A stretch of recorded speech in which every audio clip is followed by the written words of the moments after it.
Let's bring on Andy Chan, CEO, founder of VIT Initiative. Andy, welcome to the show. Hey, Mike. Thanks for having me. All right, I'm glad you're here. You're welcome. All right, give us a little background on yourself. I mean, you started as an entrepreneur, selling paper airplanes to classmates in third grade. Yeah.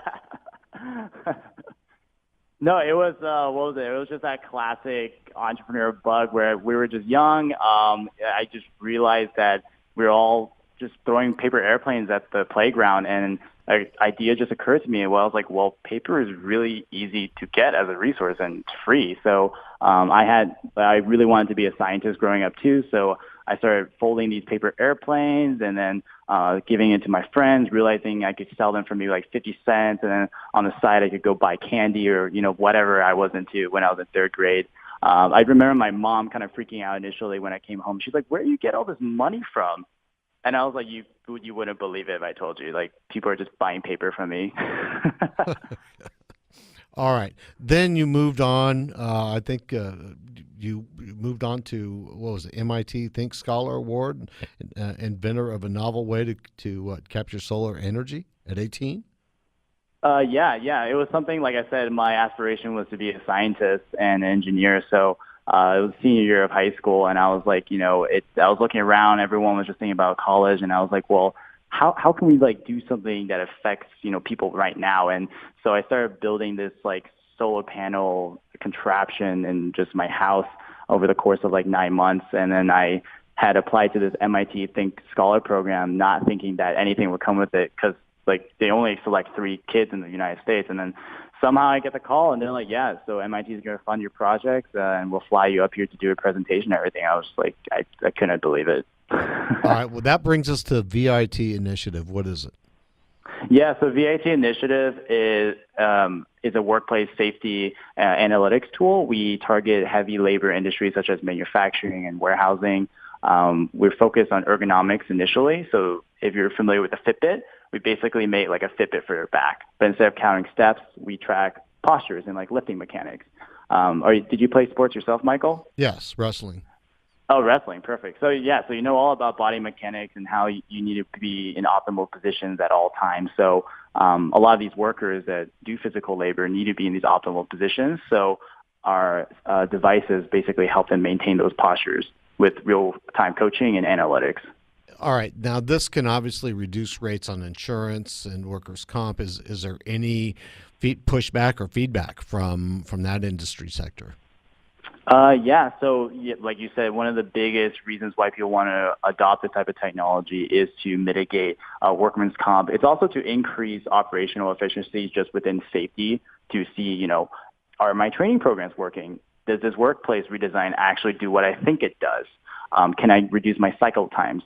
We have received initial pushback, especially in union environments where they're like, the whole Big Brother thing is a very, very real idea. So what we've been doing is working a lot with the ergonomic coaches and primarily in new hire training. So it's not like something that you deploy like all across the facility. We really focus on the people that are newcomers in because they're more likely to get injured.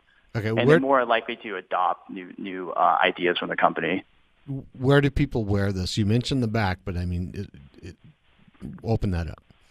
Yeah, so it's like the size of an Apple Watch, if you're familiar with the Apple Watch face, and it clips to the back of a collar. So you can be wearing a hoodie, you can be wearing a tank top, just nothing incredibly loose fitting. Okay, all right. So you're really focusing on the Internet of Things, right? Correct, yeah. It's a big IoT play, correct. All right. So give us the value proposition in the workplace. Yeah, so like IoT, everyone's been talking about it for a long time, especially Industry 4.0, which is like you've seen the rise of automation, the rise of pulling information automatically from these devices called IoT. But one of the biggest issues moving to the future is how are you managing the infrastructure of all this information, right? It's the same issue we've seen in our home automation. We have all the Alexas and stuff, but how are they interacting and connecting? And so what we've been doing for the last few months have been positioning the software in such a way that it can be modular and you can basically be the hub to connect these multiple different IoT connections. It's something similar like with Uber and all these smart cars. Like if you were asking me, it'd be more not necessarily investing in the next smart car, but investing in the infrastructure and like, okay, now we have all these smart cars on the road. Like how are we going to manage all of them? Andy, let's take a break now. When we come back, I want to talk about the capital raise needs and also the future of the workplace. All right?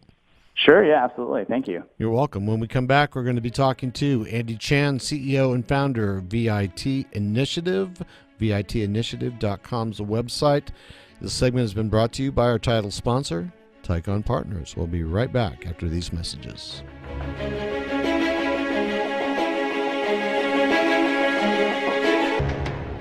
Welcome back to CEO Money. I'm Michael Yorba, your host. All right, we're talking to Andy Chan, CEO, founder, VIT Initiative. Andy, welcome back to the show. Thanks, Mike. You're welcome. All right, when we left off, we were talking about the value proposition in the workplace and how it's going to change, but I want to talk about capital raise needs. I mean, you're in a position where you're raising capital to do several things, and let's go down that path and talk as much as you can about what you're going to do, what the money's for, and the future of the workplace. Sure, yeah. So right now we're raising $600,000 on a convertible note. Where we're trying to build out the company is to, like what I mentioned earlier, kind of the industrial 4.0, where the idea is like people like Honeywell have mentioned it too, is the connected workplace. And this is the idea of, there's a lot of hard hats, there's a lot of other systems like personal protective equipment people are using, but they're not connected yet. They started to do some of this stuff with gas detectors. So when you're out in the workplace, there's like a smart gas detector with a buzz and it'll alert a centralized system to be like, you should, worry about this location. But the idea is like, how can we connect it all into the same system? And we've gotten some pull from our initial clients to build out these management platforms for them to continue to build out modules to keep connecting things together. And so for us, that's what the money is primarily used for in the next 1 to 2 years, really building out those modules, testing it in the market, and then continuing to grow. How did you get your initial clients? That's a great question. So we actually went through a hardware accelerator based out of Pittsburgh, PA, called Alpha Lab Gear. And they provided us the initial resources. They provided initial funding for the company, which is essentially what pulled us to leave Carnegie Mellon University to start this venture full time. What were the initial problems with risks and safety before you got your solution? So initially, like one of the big problems that we got pulled into was just it was a very manual process. Everything is still done almost kind of in the quote unquote dark ages. A lot of paper and pen, a lot of Excel spreadsheets, and so we thought to ourselves, we're like, well, I mean, we live in the digital age. Like, there's all this software out there. Why hasn't anyone been really doing this for safety and risk management, especially with ergonomics? So that's with our background as athletes, we understood ergonomics very well. So that's how we basically got into that industry. Okay, ergonomics in the first place. Break that out when it comes to the industrial side. What you're fixing. So what we're fixing with regards to ergonomics itself is most of the times, like $70 billion worth of cost just on back injuries alone oftentimes constitutes with prolonged postures. They tell you not to slouch. Same thing with the workplace. When you're bent over fixing a car, you don't want to be bent over for too long. When you're picking a box, you want to use your legs, not necessarily your back. All these kind of really basic body mechanic. But you'd be surprised when operations takes over where people, forget a lot of these basics. So we wanted to increase adherence to safety programs, increase adherence to body mechanics to reduce these injuries. And oftentimes you can reduce it by, like 30 to 60% depending on the program itself. What about the solutions, that your clients are finding that create great value for them? Yeah, so one of the greatest values that the clients are currently doing is working with ergonomic experts. These are either consultants or in-house safety specialists. They will write the safety programs, oftentimes training manuals, and make recommendations to a workplace, like workplace redesign. You should move this object lower or higher to be in your power zones, stuff like that. But like I said, it's a very manual process. It requires a lot of manual observations, which is expensive.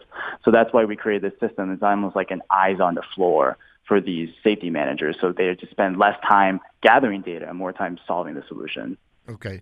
And plans for expansion. I mean, you're in the manufacturing industry sector now, but it seems to me that you can do this with everything, whether it's sports or it's farming, because wherever there's humans moving and picking things up, it seems, or even, it just seems that it's so pervasive here. No, you're very right. Even in like day-to-day office life, I know I'm guilty of it myself, where I slouch all the time. But what we found, one of our biggest needs is more on the software management, like operations management with safety and risk as a whole for these corporations.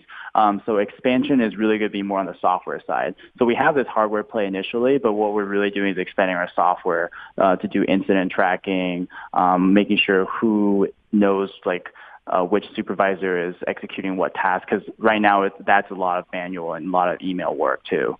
Okay, I got it. All right, contact information for you. We've got to close out the interview. Sure thing, yeah. So contact information is andy.chan, CHAN, at VITinitiative.com. Great. Thanks for being a guest on the show, Andy. Appreciate it. Thank you so much for having me, Mike. My pleasure. Andy Chan, CEO, founder of VIT Initiative. Segment is brought to you by vitaminpatch.com.